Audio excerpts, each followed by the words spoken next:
and that no one ever says thank you to them, and no one ever buys them lunch because people don't know who they are. But they every day put their lives on the line, and they work very hard to be able to protect Americans. And when Edward Snowden got mad at his employer that he didn't get the promotion that he wanted and started harvesting information, and then found some things that he didn't like on it, and then kept going, and then released them to media and went to China, and then went from China to Russia. Let me just stop him right there, because Edward Snowden didn't do those leaks because he didn't get a promotion. Let's look at why Edward Snowden did those leaks. Let's listen. This is what Snowden saw the government doing that made him decide that. Let's play this for you. Does the NSA collect any type of data at all on millions or hundreds of millions of Americans? No, sir. It does not. Not wittingly. There are cases where they could inadvertently, perhaps, collect, but not wittingly. Boom. This was March 2013. Snowden watched NSA Director James Clapper lie to Congressman Wyden right there. And Wyden asked that question, and the NSA lied. That is the reason that Edward Snowden said, you know what, they can't be lying to Congress. They can't be lying. So we're gonna blow the whistle. They're spying on people. Not only they're spying on people, but there's active domestic counterintelligence operations going on right now. And the best space to observe that is the UFO space.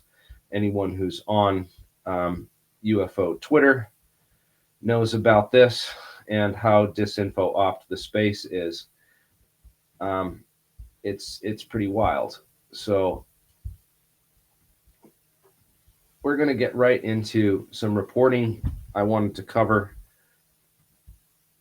I want to play some older videos on just how disinfo opt the space is. This is a video I did 4 years ago that got this report has not been no other UFO researchers or journalists have covered this. I broke this story 4 years ago, showed how the local news were being lied to about the real reason for the raid on this man's house, what the real truth was. And then we did a deep dive into all of this U.S. Wright-Patterson Air Force Base contractor and all of his connections, all of his science papers. And I'm going to play that for you right here so that we can just go back and visit this, because this is probably the most, I was looking back of like asked by a journalist recently who I was talking to on the phone. I won't name which journalist, but I've talked to all the journalists that are covering UFO stuff right now and tell them what's going on in this space and the disinfo ops that are really geared at destroying ufology once and for all. So I wanted to bring people back to the reporting that got me shadow banned at the start of this 4 years ago, before they really just ramped up the disinformation and just started pumping tons of disinfo into the UFO space. So this U.S. Air Force contractor served a year in federal prison. You can go and look up his name and all the info on it. My channel, just the views went way down. This is nuts. When I saw this happen, I'm just going to play the video for you, and we'll comment in the chat and just show people what real UFO reporting looks like, what real UFO leaks look like, that these people don't go on Ross Coulthart or Jesse Michaels. Isaac Kemp has been impossible to find, won't do interviews, probably can't talk about anything anyway. But he served a year in federal prison for bringing those documents home. And that was enough to show the public and show people, investigators like me, what kinds of things are our government is researching and how it relates. And a lot of this technology stuff relates to what other whistleblowers are saying about the UFOs and UFO technology, really close to Wright-Patterson Air Force Base. So, yeah, this is, let's go back over this report and everything. It's good to revisit. Why, hello and good afternoon. Hope you all can hear me on the new microphone, courtesy of my roommate. We're looking at a very interesting story here today, folks. As you can see, there was this article that came out on WHIO 7 News on May 24th, 2019. And it was it claimed that several marijuana plants and cultivation items were seized during a search warrant executed at the Fairborn home on Friday, according to investigators. Right. So we've put out some FOIAs for the search warrant to try and see what the whole gist of that was. But you'll notice a couple things that just don't make sense about this at all, folks. All right. So the United States Air Force Office of Special Investigations are the ones who, and not the DEA, mind you, are the ones who executed this search warrant looking for the marijuana plants, which have never been produced. There's no evidence of them. We looked up his court records at Fairborn Municipal Court. No charges have been filed against Mr. Isaac Kemp in relation to this Air So the Force. weed plants were a cover. It turns out the weed plants were a total cover for what the Air Force was really there for, and it was documents that Kemp had brought home from his work at Wright State University, where Kemp worked in the ultra-fast terahertz the terahertz and ultra-fast photonics group.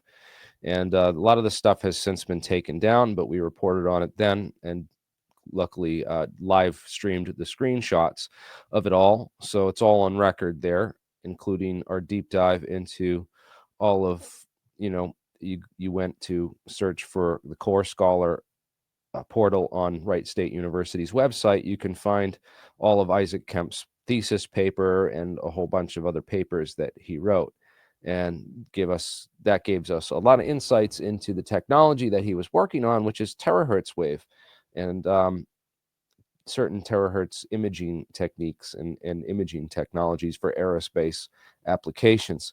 And according to our investigation, they were using this to this is a type of paint. It looks beneath the paint job, so they can basically spy beneath the paint job on the hull of aircraft in order to do inspection with these. It's like an optical X-ray for long wave, but it kind of like those long wave machines that scan your body, but they scan the aircraft hull and they can detect damages in the aircraft hull and stuff. But as you all know, we had, Joe Rogan on just before that on, with Tom DeLonge on the Joe Rogan podcast, Joe Rogan Experience 1029. And Tom DeLonge was talking about the terahertz wave radiation and terahertz frequencies and how it was used to, we talk about the patents and all that stuff. We were reporting on all this stuff 4 years ago. This is real journalism that didn't get picked up. None of the science was understood. It's still not understood. They've totally polluted the science sphere. One now way of with, producing the recent crap that's out. Now we have Jake Barber and the Eggmen, swearing that there's this psychic left-handed gay unit of the military that's summoning UFOs. And they're saying, that now that the U.S. Air Force and all the skunk works and all the contractors have so many of these eggs, they're just tired of them now at this point. This is just complete laughable nonsense that's out there in the mainstream right now. And serious journalists are reporting this, and I don't think they're that serious. I don't think they're very serious anymore. I hope nobody takes these news organizations or their journalists seriously anymore after the shit show that they've put out. And the whole field of ufology has just basically become this grift squad, where it's like, if you're not in on the grift and supporting the other grifters, then you're not welcome into the club. And if you're not part of the club, then, you know, you don't get exposure and you don't get reports. You know, they don't do reports on you because you're debunking other people who aren't in the club. And then you get outcast as a debunker. And then, you know, you get people that are just totally not informed of anything, calling you the shill and calling you the disinformation agent, who's trying to suppress the truth about psychic eggmen that can summon UFOs. That's the real reality, as if that's the real reality of what's going on inside of these top secret programs, and not the Air Force contractors and the scientists who actually go to fucking prison, actually went to fucking prison, federal prison, for a fucking year. Okay, Jeremy Corbell, you fucking retard. This is not, you are not serious. You are not a serious podcast. And I just laugh at, you know, Jeremy Corbell with, he's got a show on TMZ called The UFO Revolution. Okay. 9 days ago, 120,000 views, which is, you know, 100 times the numbers that we're getting here. And yet he's on this show on TMZ, which is like a gossip tabloid, kind of like the National Enquirer of television stations. And he's on here complaining that he's being censored, that Nancy Mace didn't mention his name on this Immaculate Constellation document. And there's a big cover up now, and they're censoring him and UFO information. And they tried to erase me, bro. They tried to erase me. He was saying on this podcast the other day. I don't have the clip of that right now. But yeah, he's telling, he's on TMZ telling people that he's being censored and that they tried to erase me, bro. No, you didn't get fucking erased. Why? Jeremy. Hello. This Air Force contractor, Mr. Isaac Vincent Kemp, he got fucking erased. Okay. Everyone knows who Bob Lazar is, but people don't know who Isaac Vincent Kemp is, or that he did a year in prison for just bringing documents home related to some of these technologies that he was working on. And you don't know about shadow ban and censorship because your channel doesn't talk about the real technology. You talk about element 115 and nonsense, but you don't talk about terahertz wave technology and the PhD scientists in the labs that are working on this kind of technology. And you don't deep dive into the physics of, you know, who's doing what, and these metamaterial sandwiches of a metamaterial between two mirrors, and then on either side of the mirror plates are a piezoelectric material which squeezes the materials together. No, you don't talk about the science and the deep physics of what's going on in these super classified programs where people who just bring documents home related to it go to fucking prison for a year. Okay, we are not the same. We're not even in the same ballpark of, you know, but yet if I go out in public right now, or I go up to anyone and talk about UFOs, they immediately think that I'm Jeremy Corbell and that my evidence is UFO psychic eggman and trash. Absolutely. I would love, if these guys could be on my show. I've tried to get on shows with these guys. This is going to happen, going to confront these people. It's only a matter of time. Yeah, we're going to do segments of just breaking stuff down. That would be great to do much shorter little clips. I need a team of people that can help me with that, you know, because I have a lot of ideas, but I just, yeah, if you're not on the watch list and you're not shadow banned to hell, then move on. Yeah, no, move on.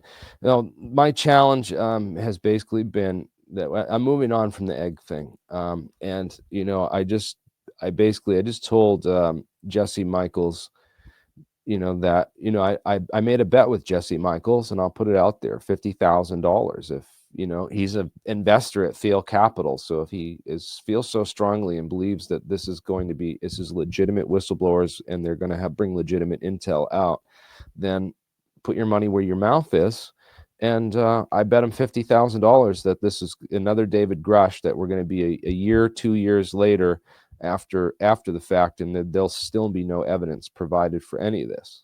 And I called Ross Coulthard out too, man, said you should have waited till you had the evidence on this and on all that data before you came out with this. You should have been damn sure. Because the stuff that we're getting now is a lot of backpedaling on the psychic ability to summon these. And, even Chris Bledsoe saying that, if there's skeptics around, they don't come, or that they won't show up for some reason. And that's just ridiculous. So it's not repeatable. It's not, a consistent experiment. And only incredulous people who are fooled easily and don't know the difference between drones and or laser-induced plasmas and UFOs might be fooled by these technologies and deployments of them in the right psychological setting. So yeah, I just think that you have a group of these people that are either told this stuff by counterintelligence ops, or they're all part of a counterintelligence ops, because UFOs is the most disinfo-filled space into opt space in the whole community. So it really is no surprise that if this is $1 billion industry and there's trillions of dollars that have been dumped into these black budget programs, the missing $32 trillion from these black budget programs, that pays for a lot of disinformation, and that pays a lot of people like this to all come forward and corroborate each other and create a bunch of dots on a data map where there is no data, and it's all artificially created. So I challenge all these people. I don't believe anything that they say. I don't believe any of their witnesses, because they don't have evidence. They just have more trust me bros to back them up, and it just seems like a big trust me bro fest. And I say, if they really mean this, then let's come down to Avi Loeb Observatory, right, at the Harvard Observatory. Okay. And Avi Loeb, his office is right there in Harvard at the Harvard Observatory. We can all bring all these psychic Eggmen down to Avi Loeb's office, and we'll summon a whole bunch of these things over the Harvard astronomy for all of Avi's people, with all of their really expensive instruments that Harvard, one of the richest universities in the world, paid for and already have. So we don't have to worry about, people worry the Skywatcher technology that Jake Barber has, and the whole authenticity of these UFO Skywatchers team, So they have their own Skywatchers team with their own equipment, and they're apparently trying to summon these things psychically and then film them and provide evidence for them. Well, if this really works and this is real, then come do it at the Harvard Observatory in front of all the scientists with their much better telescopes and much better instruments and much more experienced and qualified aerospace intelligence people and astronomers who are quite familiar with. Skywatcher is Jake Barber's company. So Jake Barber, in addition to coming out as a supposed whistleblower with insider information, was there to also promote his Skywatcher company, which is a company that observes and captures UFOs on film or something.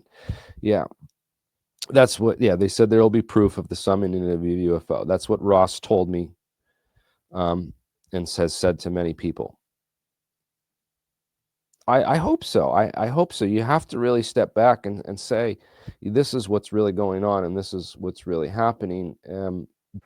Yet, and so you see a lot of excitement. Yet we have 152 people watching this live between two platforms. That's everyone on Twitter and everyone on YouTube combined. Okay, these videos 2 weeks ago, and they're up to 2 million views. Okay, we won't touch those numbers with our accurate reporting, but nonsense, over dramatized, and well-produced fluff is getting 1.9 million views. It's ridiculous. And none of these journalists will touch the stories that we've covered on this channel, which lead to actual top secret programs and intelligence that people actually went to fucking prison for. Okay, not Jake Barber. Jake Barber's still out there, man. He didn't get arrested. The center hold the data. You know, you have to wonder about the people that commit crimes like lying to Congress out there in the openly, right out in the open, yet face zero consequences. And, you know, at this hearing that we had with Tulsi Gabbard, the lady who looks like Cruella de Vil with the white stripe through her head, wanted to hide my Dalmatian dog. Make sure that she didn't go after him during the hearing. But anyways, yeah, it was kind of lame because all these people attacking her on this, her positions on Snowden, and, you know, was Snowden a hero? You're going to pardon him? How dare you? It seems like 80% of Americans who vote in this country all voted for Snowden to be pardoned, all voted for all these deep state players that are sitting there in this hearing defending him. Those are the people we voted to put in prison and get the fuck out of our government, quite frankly. All these people defending Snowden, and I mean, all these people, you know, offended by Snowden. None of them mention the crimes committed by James Clapper, who started all this. They in fact, they glossed right over at that important part in the 4 minutes in there that we showed before with I think it was Mr. Cotton claiming that Snowden did the leak because he didn't get a promotion, and that's a direct lie. No, Snowden made that leak because James Clapper lied to Congress. James Clapper belongs in prison. James Clapper is, you know, evil, and so are pretty much all the people that sat there and questioned her during this hearing. And I'm just ashamed of her for backing down on her positions instead of standing up to these people. Yeah, what Snowden did was a crime technically. It's a crime to expose bigger criminals? No. When exposing criminals becomes a crime, you're ruled by criminals, and all those people in the room that are criminals. And I can't believe we're like allowing this government to still yeah, she's definitely harder than Cruella de Vil. But again, it's the whole haircut thing it just throws me off, man. Yeah, and then Snowden is not really, I don't know. What do you mean by Snowden's a psyop? I don't quite get that. I don't think Snowden had access to the UFO files. Remember, Snowden was a private contractor. He worked for Booz Allen Hamilton, which was an NSA front. Okay, a lot of these big corporations like Fannie Mae and Booz Allen and Brown Brothers Harriman have always been, you know, intelligence fronts. They're always the intel agencies operating and running out of all those things. Okay, the UFO files are all held under Battelle Memorial Institute. Okay, that's much different than it's not the same private institute. So Battelle is different than Booz Allen Hamilton. Booz Allen Hamilton handled all that spying stuff for the NSA and the real spy technology, the NSA data center and a lot of that stuff. So they weren't connected to the UFO file stuff. That is Battelle. So again, where we see Battelle rise up in all this is in Arrow with Moultrie, right? Moultrie hiding his contacts to Battelle, Ronald Moultrie.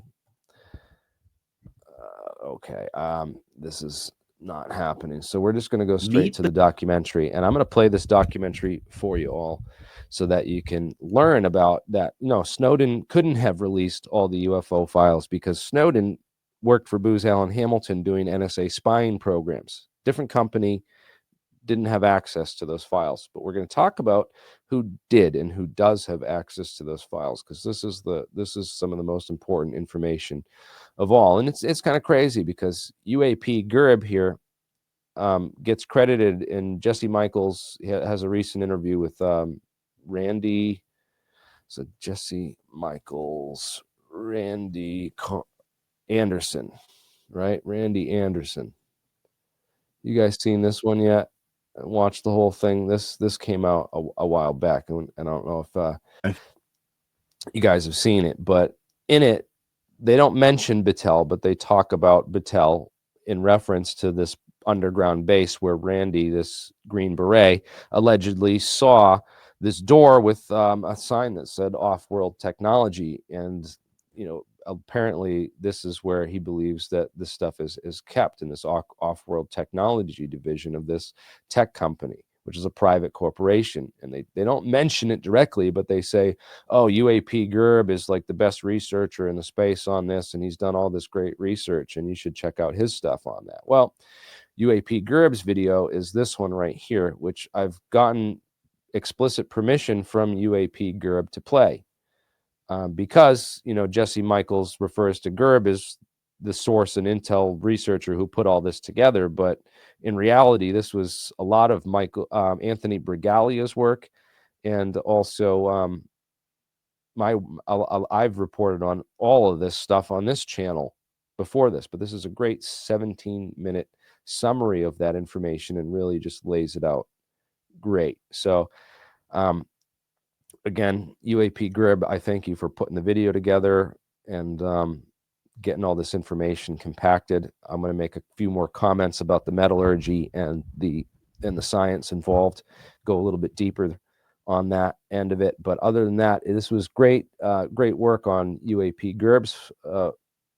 And I've checked out some of your other stuff. A lot of it's research that I've already done, and I really wish you had consulted with me on a number of these videos, especially the ones on Ed Fouché, where you call him Edgar Fouch and get his name wrong. That would have been great.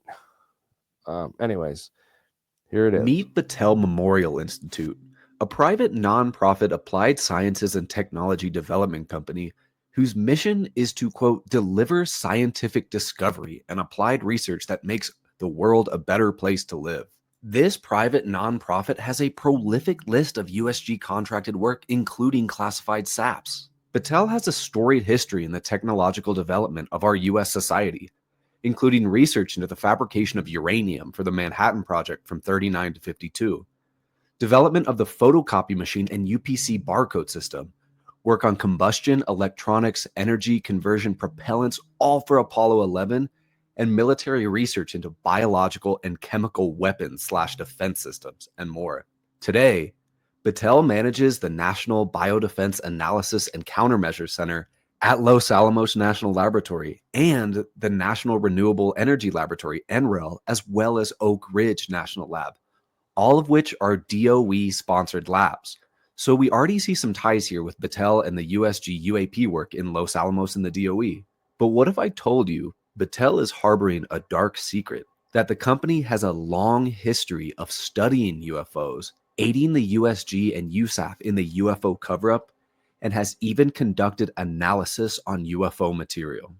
Hey guys, it is UAP Gerb, and we are finally going to start to dive into one of the most fascinating aspects of the UFO phenomena, the private sector's connection to the study of UFOs. Numerous key figures such as David Grush, Lou Elizondo, Chris Mellon, Eric Davis, former Senator Harry Reid, and more have made direct statements that USG defense contractors have a direct hand in the reverse engineering and crash retrieval of UAP. So today, we are going to dive into one such company with real dirty hands on work of UFO material and research, the Battelle Memorial Institute. The earliest tracing of Battelle and UFOs goes to something called Project Stork. In 1952, the director of the Central Intelligence received a memorandum titled Flying Saucers, which detailed an arrangement between ATIC, the Air Force Technology Intelligence Committee, and Battelle Memorial Institute for the contractor to establish a machine indexing system for official reports of UFO sightings. On the 9th of January 1953, Battelle's Dr. Howard C. Cross proposes that the ongoing Project Stork, quote, assist the Air Force in reassuring the public that everything is well under control with respect to the UFO problem. At the time, this memo was classified secret and even calls to attention Captain Edward J. Ruppelt, the project's Sign, Grudge, and Blue Book director. I've talked about him in the history of the stigma, so check that video out if you haven't.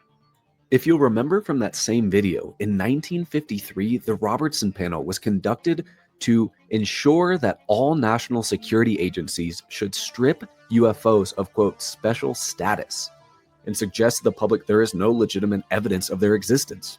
While the Robertson panel was conducted, Battelle had been commissioned around the same time to separately analyze all Air Force UFO cases away from Blue Book or these official panels under codename Stork. This project paralleled to Blue Book and was even mentioned by J. Allen Hynek during his attempted testimony at the Robertson panel. Thanks to the efforts of SUFON, the computer UFO network, I have been able to find all 7 Project Stork status reports. That is another analysis for another day. However, all parts, of course, will be provided in the video description. On the 5th of May, 1955, Battelle and ATIC published a comprehensive Sorry, guys. I just want to pause it right there because and go back a second because this is super important. So CUFON and the Project Stork stuff. I'm going to make sure I get the links to that. Let's see. Special report number 14. Updated and have PDF, but not a link. Okay. Yeah, we're going to get that. Progress reports. Here they are. Boom. There's the PDF right there in the link. All right. Cool. I'll dig into that while this video is going. Says for another day. However, all parts, of course, will be provided in the video description. On the 5th of May, 1955, Battelle and ATIC published a comprehensive analysis of 3,200 UFO sightings, titled Special Report 14. This report concluded that UFO are not aerial aircraft beyond human scientific knowledge, because no physical matter had ever been recorded from any UFO sighting. But if we dig deeper, there is a massive contradiction here from Battelle's claim that no physical matter had ever been recovered. 6 years earlier, in 1949, Battelle had been contracted by none other than Wright-Patterson Air Force Base to perform analysis on shape memory alloys. See on screen now, and in the video notes, the first and second progress report covering the period of September 1st to October 21st, 1949, on research and development of titanium alloys, contract number 33-038-3736. The bulk of these investigations focus on nitinol, a nickel titanium alloy, a metal that would not be officially discovered until 1961 by Dr. William J. Buehler. So Battelle was performing analysis on the nickel titanium shape metal alloy, now known as nitinol, over 10 years prior to its official discovery. Well, what exactly is nitinol? For you material scientists out there, and I'm not one of you, nitinol has the unique properties of superelasticity and shape memory. The metal can be subjected to high levels of stress and snap back to its original shape when pressure is released, showing no deformation on the material. Nitinol is also elastochloric, where the material heats up when exposed to a mechanical force field. When this heat is released into the environment and the force field is removed, the material supercools and extracts the same amount of heat from the environment again. If I'm not stressing this enough, nitinol is a remarkable material that is exceedingly difficult to manufacture due to the exceptionally high and tight compositional control required and the tremendous reactivity of titanium. The material is even used for thermal and electrical actuators, implants due to the material's biocompatibility and structural dampening. So again, Battelle was contracted to perform a material analysis on an alloy that is exceedingly difficult to make, requiring vacuum arc remelting or vacuum induction remelting to manufacture today in the 21st century, but had this material in the late 40s, specifically 1949. And does this alloy not sound almost exactly like the material that was discovered in the 1947 Roswell crash that Jesse Marcel described as an exceedingly light metal that would retain its shape after deformation? And remember, Jesse Marcel was a military officer who was taken to the UFO crash debris field with rancher Mac Brazel, who discovered these materials and then was later told by General Ramey to pose with balsa wood and aluminum foil to push the weather balloon theory, and all of this is in Marcel's own words. More damning is that this debris from a UFO was supposedly shipped to none other than, you guessed it, Wright-Patterson Air Force Base. So to summarize, I am directly inferring that the 1947 Roswell crash led to the discovery of the material known as nitinol, and thus Wright-Patterson Air Force Base and the US Air Force contracted Battelle to perform a material analysis on nitinol in 1949, over 10 years before its quote-unquote official discovery in the private sector. But this wouldn't be a UAP group video without the mention of the Atomic Energy Commission, would it not? Well, this study by Battelle into titanium-based alloys was a research and development project under the Atomic Energy Commission. For those of you who have never watched one of my videos, UFO records and materials have been classically misclassified under the 1954 Atomic Energy Agreement under Transclassified Nuclear Foreign Material. With this report, Battelle's work on titanium alloys is one of very few studies without classification. It's not labeled as classified, unclassified, or declassified, but rather is labeled as restricted. Essentially, this is a private sector classification standard in which only need-to-know read-in access is solely allowed. If you've never heard of this before, people like David Grush have spoken that part of the reason that private industries are used for UFO studies is because they have their own legal classification standards that can't be breached by people with SAP access like Grush himself. But even more perplexing, these studies into nitinol were not declassified until 2010. But we can go deeper because I have the most 2010. Do you get that, guys?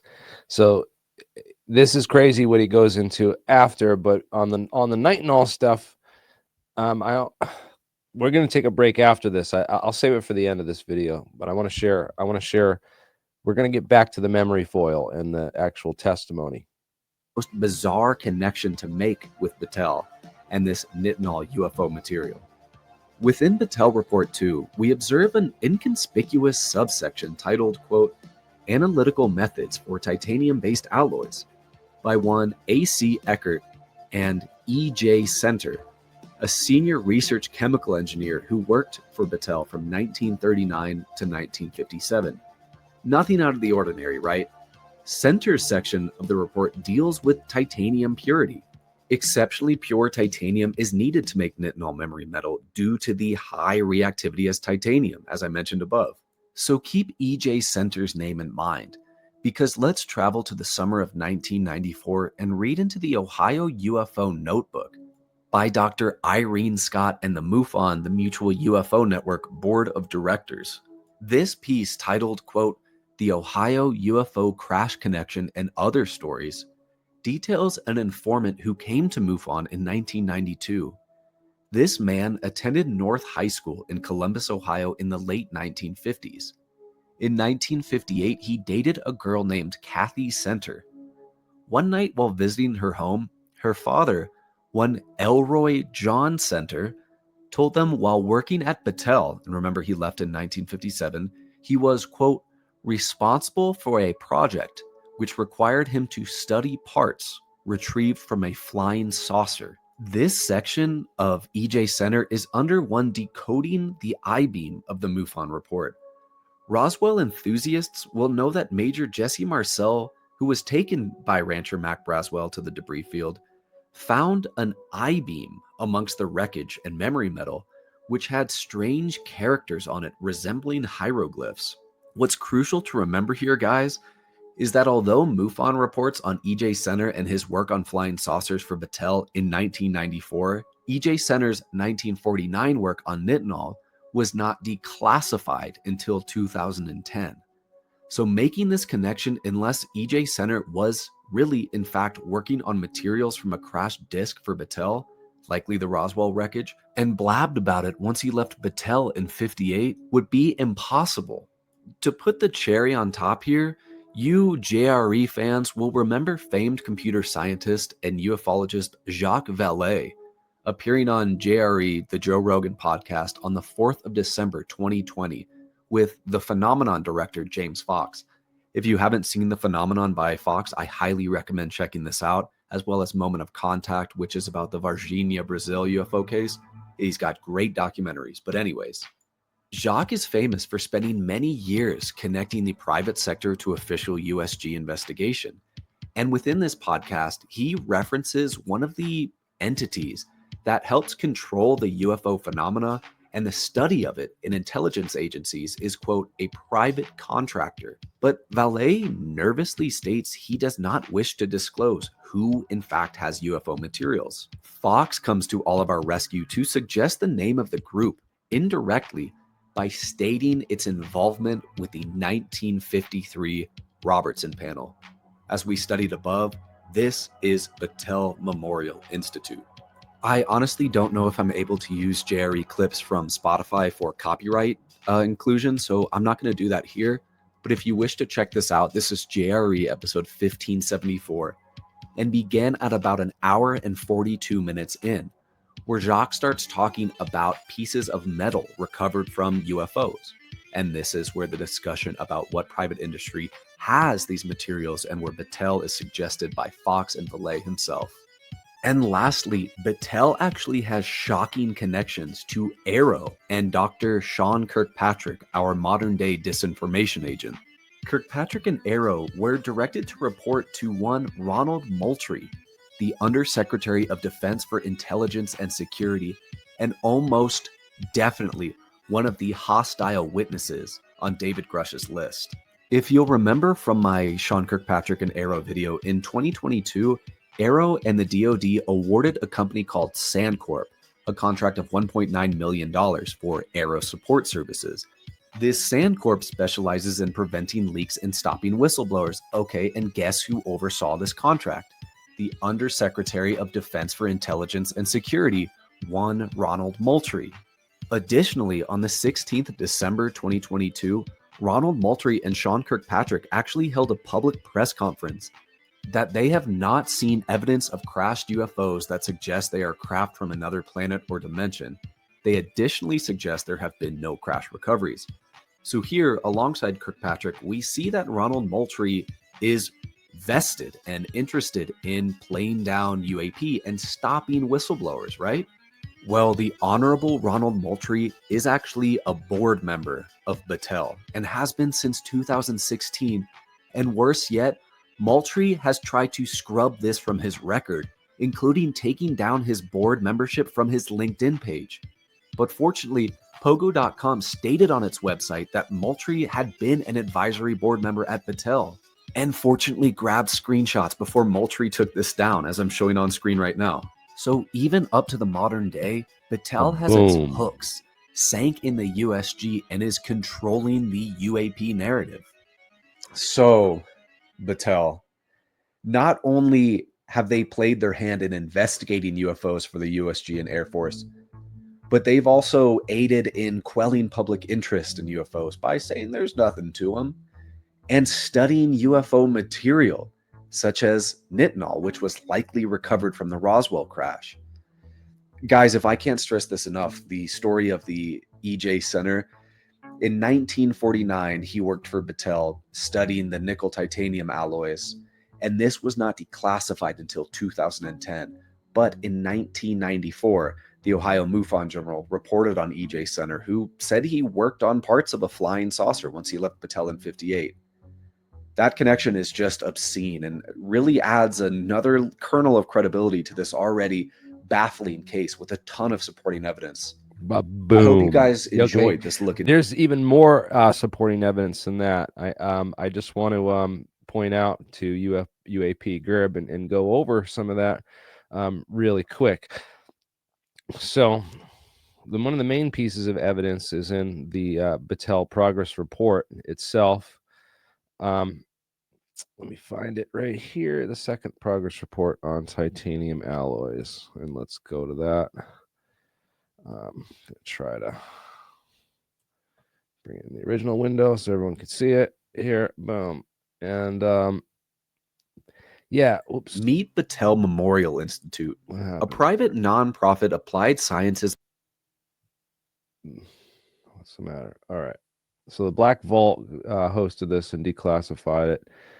Let's look into this. So most of the pages, so they studied a bunch of different alloys, but the majority of the pages of these alloys deal with titanium alloys, and they're very specifically interested in the tensile strength of these alloys and doing the material hardness and tensile and compressive strength tests and comparing all those on this, to try to see, because obviously they have a piece of this material, and it must be off the charts with all these things, and they're trying to figure this out and back engineer it.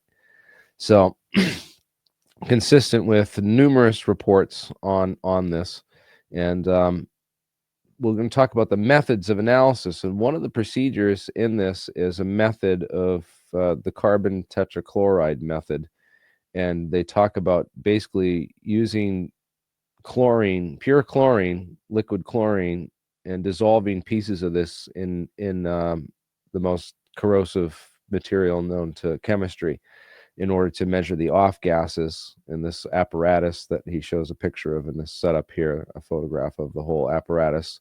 So they drop a piece in, and then they get all the off gases that come out of it, and they're able to analyze what the samples of this indestructible memory foil metal that they had from Roswell was.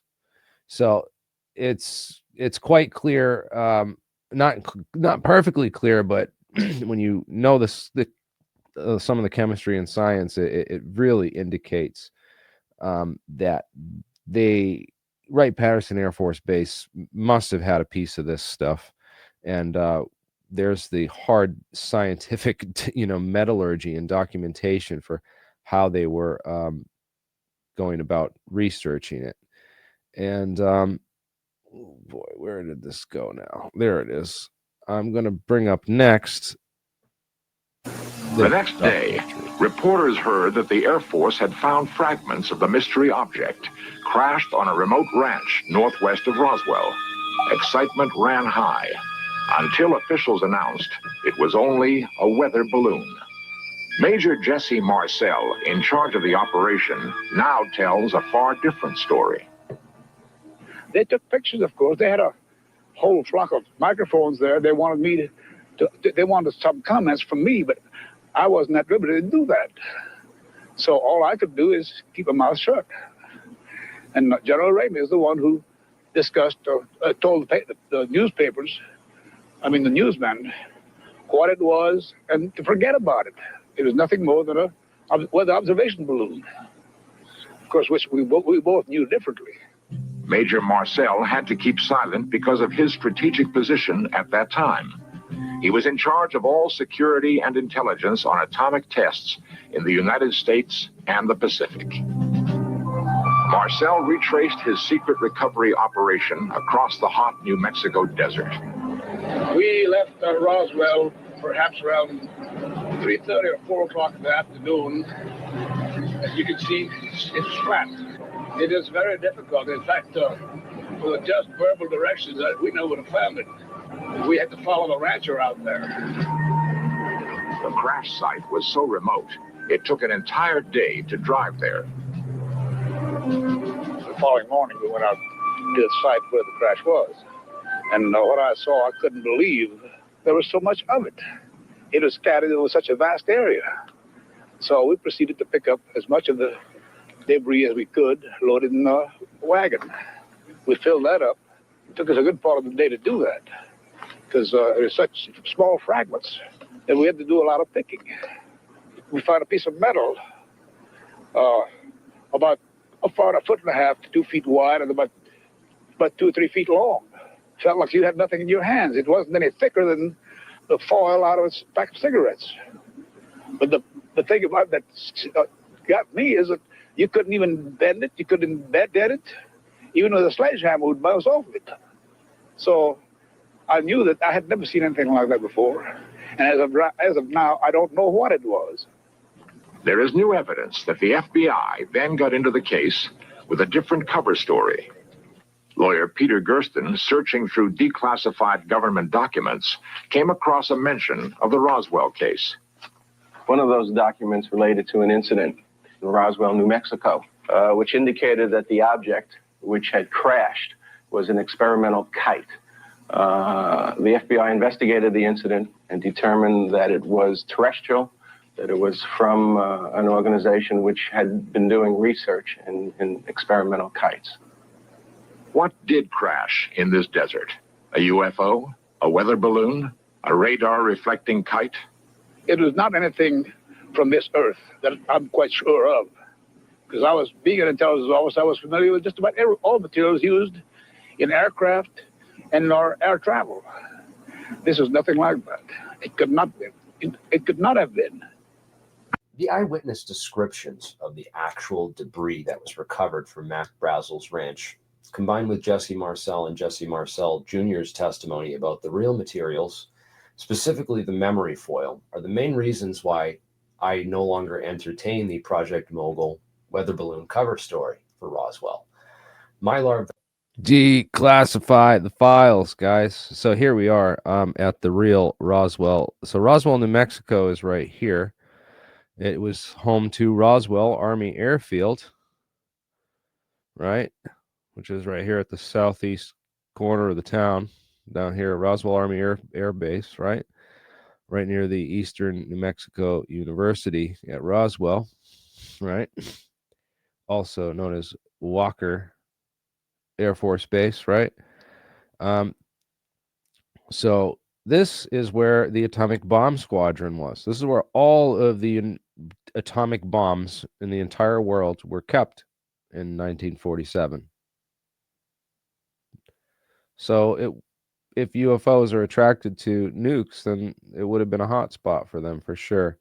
And everyone thinks that Roswell's the place where this happened. Well, no, it happened way, way, long way away from Roswell, almost halfway between Roswell and Albuquerque. That's how far. And if you drive there from Albuquerque, it's a little over a 4-hour drive, and I don't even think you can. It's real hard to find and get to, but here it is. The official crater and landing site. You guys can look that up. It's off of Cattle Road B12 and Lawn, or it's actually that's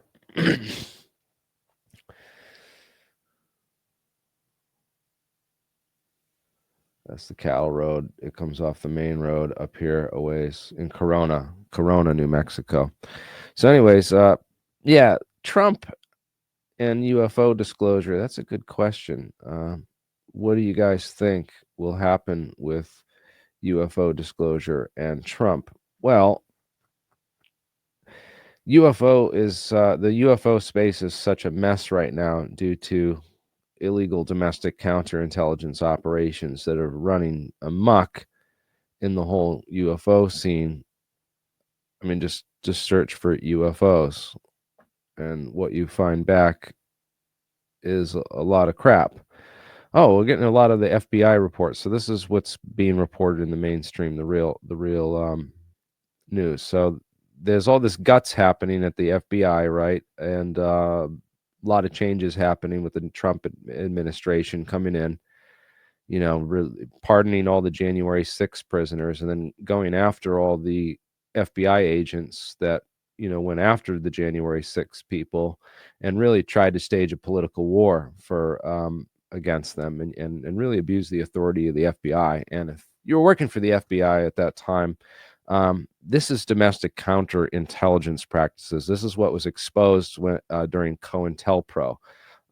If you don't know what COINTELPRO was, it was a document that was released to media and a number of other agencies and then eventually published. But we wouldn't have known about it if it weren't for a break-in at the FBI. Yes, during the Muhammad Ali fight, a number of students and some professors formed a group called the Citizens Committee to investigate the FBI. And they broke into FBI offices and stole documents from the FBI, which showed the presence of an illegal domestic counterintelligence operation that was actively being run by the FBI. Now, we know this sort of thing happens, and it's likely that this UFO working group that they're reporting on and all of the this secret FBI group that probes UFOs. I doubt they're probing UFO cases or looking into UFO stories or information. Okay, what this UFO working group was doing is looking into UFO activists and also running counter, and this is counterintelligence ops, where they create a fake UFO group. They make sure that the UFO crowd and the UFO grifters are all managed, which it's kind of like it's been like a self-managing entity for a number of decades now, since Ancient Aliens really blew it all up on the television sphere and now all these other TV shows like Skinwalker Ranch, and now Jeremy Corbell's UFO TMZ UFO Revolution. These shows have really shaped the public's mindset on UFOs, and I think they all should be investigated along with this UAP working group, which there's more going on here, and I really hope that someone can go through the FBI offices and find evidence of all these types of counterintelligence operations, because as we know, the FBI, in addition to their raid on Bob Lazar's compound, so the Bob Lazar FBI raid, turns out that was for thallium. They were looking for thallium, and he claims, of course, that the FBI raided his office to seize alien fuel, or this element 115, and that's what Jeremy Corbell claims in his ridiculous documentary, full of lies and just of distortions and omissions that he's never apologized for to the community, and seems to get away with completely for some reason. Again, the Bob Lazar, we've done extensive investigations into him, in addition to, other operations. But yeah, let's go back to that video and play that, guys. Hold on a second here.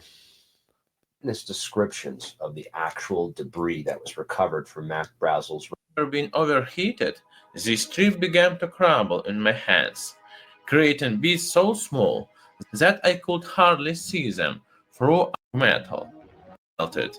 Completely untouchable by FOIA. It's time to get serious on real disclosure and real government secrets, and stop letting Pentagon counterintelligence agents lead us down a false path to fake disclosure, aka disinformation. To make it, a mixture of metals needs to be melted in an induction oven, and the alloy is poured into a cool rotating copper wheel, where the metal immediately solidifies, creating a long strip of metallic glass. When the speed of cooling exceeds 1 million degrees Celsius per second, metal atoms don't have enough time to create crystalline lattices in the material, and thus there forms a non-ordered mixture of atoms, or in other words, glass made of metal. But when the mixture is cooled off longer, there form small crystals. By the way, you can see them well if you break in half an iron rod or a nail. It deforms because of such crystals, which create weak spots in between them. In contrast to nails, there are no crystals in metallic glass strips. That is why it's so hard to twist them out of shape. There is no room for atoms of metal to move around. Such a material is highly durable. Such material becomes much harder and tougher than steel. The only way to change the shape of my strip is to heat it to 3000 degrees Celsius.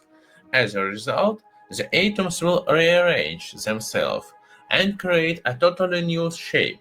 For instance, I got a quite springy spring. If we heat up a piece of this material quite strongly, when cooling off, atoms will manage to create small crystals, making the end material extremely fragile. After being overheated, the strip began to crumble in my hands, creating bits so small that I could hardly see them through a micro lens. Fortunately, my alloy was ferromagnetic, or in other words, an alloy which is attracted to magnets. Thus, I collected most of the pieces and didn't get a splinter. In most cases, such ferromagnetic strips from metallic glass are used in manufacturing multi-layer transformer cores. This helps increase efficiency of transformers, as losses of the eddy currents in the alternating magnetic field are reduced. However, because of high production costs of such strips, most transformers of this new type are manufactured in China and India, the countries which produce most metallic glass. After conducting experiments with strips made of an amorphous metal, I accidentally saw an article in the internet about the company called Liquid Metal, which was started after a series of successful experiments with metallic glass in the California Institute of Technology. In 2003, this company developed its own alloy of metallic glass, and after that, it started using it for commercial purposes. Judging by the sources in the internet, their alloy is based on zirconium, and it is called Vitralloy 1, which is used to make a lot of commercial products. Some of those products included Virtus smartphone cases, memory cards with bulletproof cases, and even golf clubs. I decided to test some items from this list. After that, I was lucky enough to purchase at an auction a couple of new golf clubs made in 2004 from that same metallic glass. These golf clubs were supposed to be many times more robust than regular ones. That is why I could not wait to test them. To compare performance of the Super Alloy golf clubs with regular golf clubs, I also purchased 2 regular stainless steel golf clubs. When I got all the items, I noticed that golf clubs from these 2 different materials differ a lot. The one made of steel has a very noticeable crystal surface, whereas the one made of metallic glass looks smooth and even. By the way, their masses are the same, which will prove to be useful during tests. The only thing that caught my attention was that the layer of metallic glass was heterogeneous. Most probably to cut production costs, it was sprayed in a thin layer, and the rest was made of steel. I decided to run a trial with these golf, how well the ball bounces off their heads, like in this video. 3.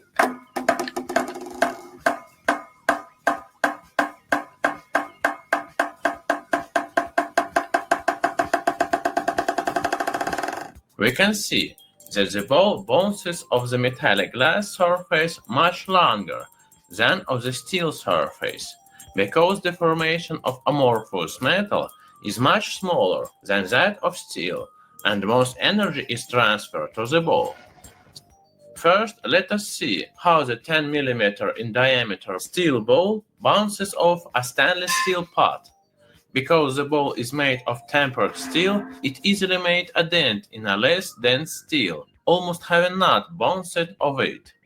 For my experiment, I secured 2 golf clubs heads in a perfect horizontal position and started dropping the same steel-bearing ball on them from the height of 40 centimeters. From this footage, we can see that the ball bounces off metallic glass golf club slightly higher than from the steel one, although the difference isn't as significant as in the demonstrational video I showed you before. Based on 12 experiments, I found out that on average the ball bounces off the metallic glass golf club 10% higher, although these results are within the measurement accuracy. That's General Rainey there posing with the phony wreckage of a weather balloon.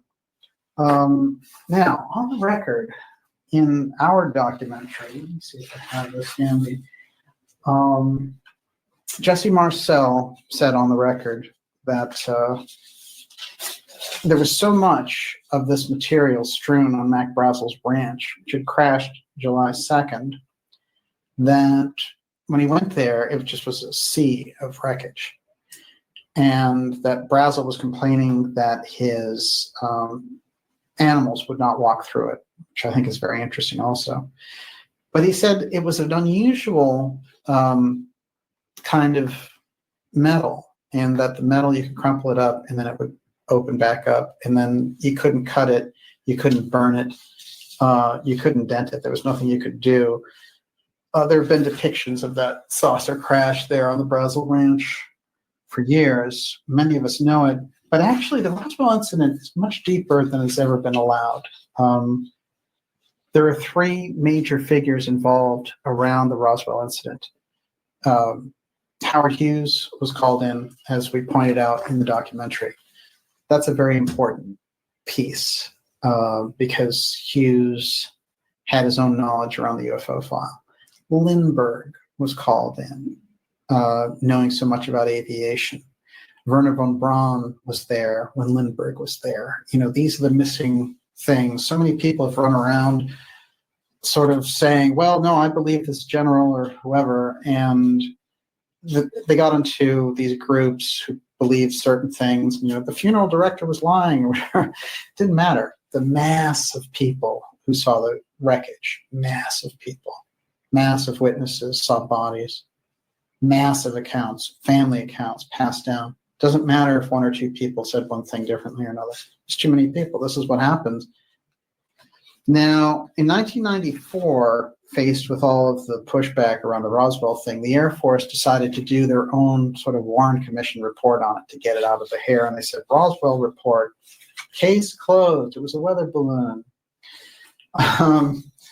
And so these are the same people, remember now, who are supposedly saying, hey, you know, we got to figure out what those UAP are. It's the same group. And what they want to do is either keep the truth from the public or get the public to believe their truth. Another shot of Marcel there getting called in after looking at the real wreckage and it being asked to pose with this stuff. Right. One of the interesting things that so the wreckage. Okay, let's go back to some sites here and just go over this real quick. So the wreckage was found out here in Corona, New Mexico, right off of Cattle Road B12. They set up a cordon all in that area, and they brought in a bunch of tank carriers, and they loaded this this stuff and onto tank carriers, and then they had a team of soldiers, about 100 men, lock hands like they do in a body search, when they're searching for a missing child or missing body. And they literally walked hand in hand, across the entire desert for miles, all out there, and collected and picked up every single last bit of debris that they could possibly find.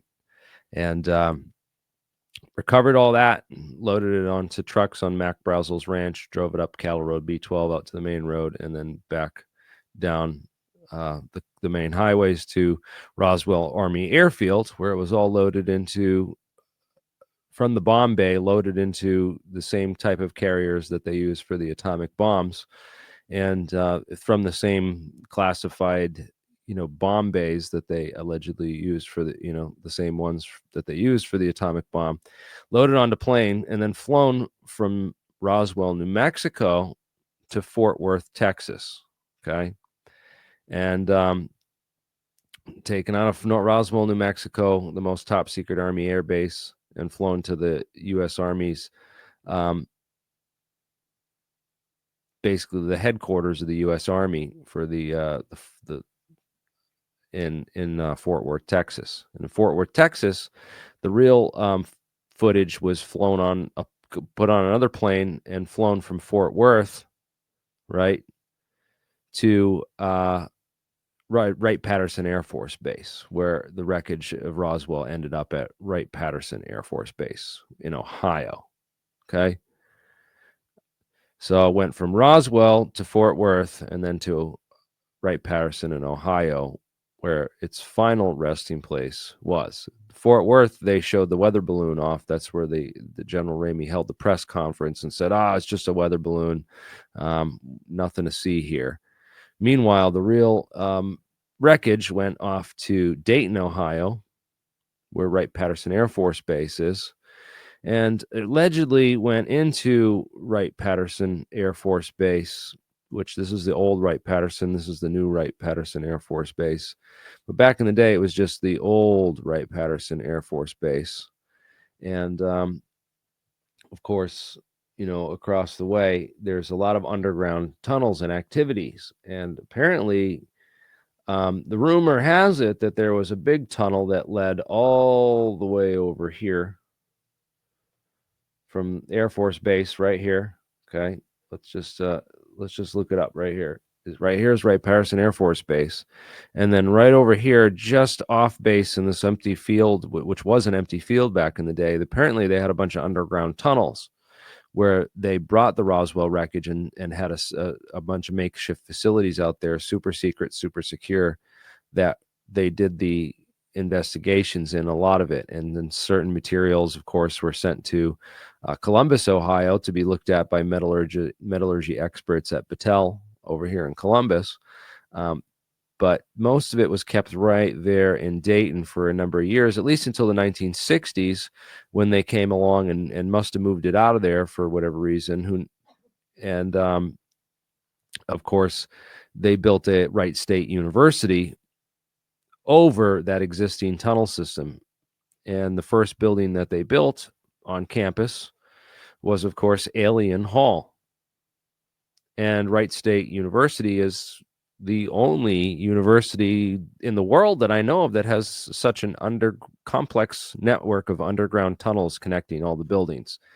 And it just seems almost unfathomable that these tunnels were built in the 60s by the campus for campus construction. It just seems almost for sure that these tunnels existed as part of the Wright-Patterson Air Force Base complex. I mean, it's right between the old Wright-Patterson Air Force Base and the new Wright-Patterson Air Force Base.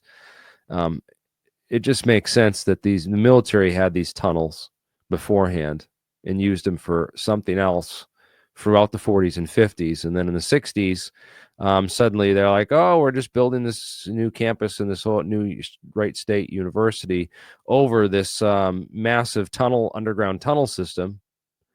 And it's just a normal, college campus where normal research goes on, right? And we now know about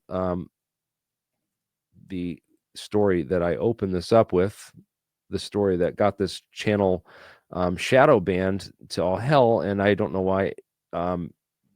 It's obvious that who the real journalists are, the ones who will actually report on this, because this guy is a whistleblower, not like a real whistleblower, but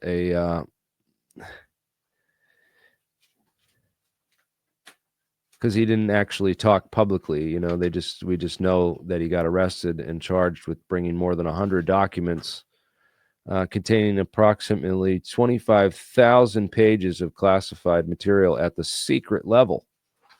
And guess what? He was an employee at Wright-Patterson, the ultra-fast photonics lab, and he worked right there, right in this location on terahertz technology stuff, which is, we know from Tom DeLonge is, of course, related to the UFO propulsion systems, according to Tom, which is weird that this guy gets arrested and sent to prison for bringing documents home from the ultra-fast terahertz photonics lab, and nobody talks about it, and that my channel got super, super shadow banned for bringing this up.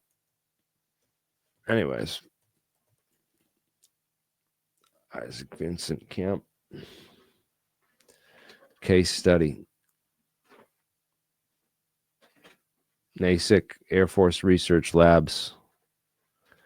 They're funding, they're funding a ton of stuff. Yeah, we're live right now. What's up? Any questions?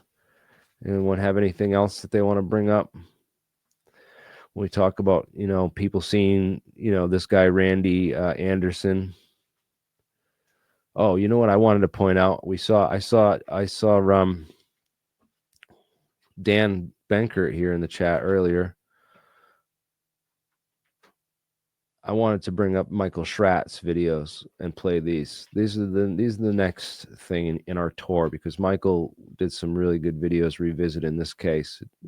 First one's an hour and 6 minutes, and the second part 2 is an hour and 26 minutes. But definitely, if you're going to be into UFOs and get some history on the egg cases, because he's going to do a whole thing on these egg cases too soon. He's got all the case files on UFOs from every library in history, man. It's amazing what Michael Schratz put together. But I'm going to play this for you guys.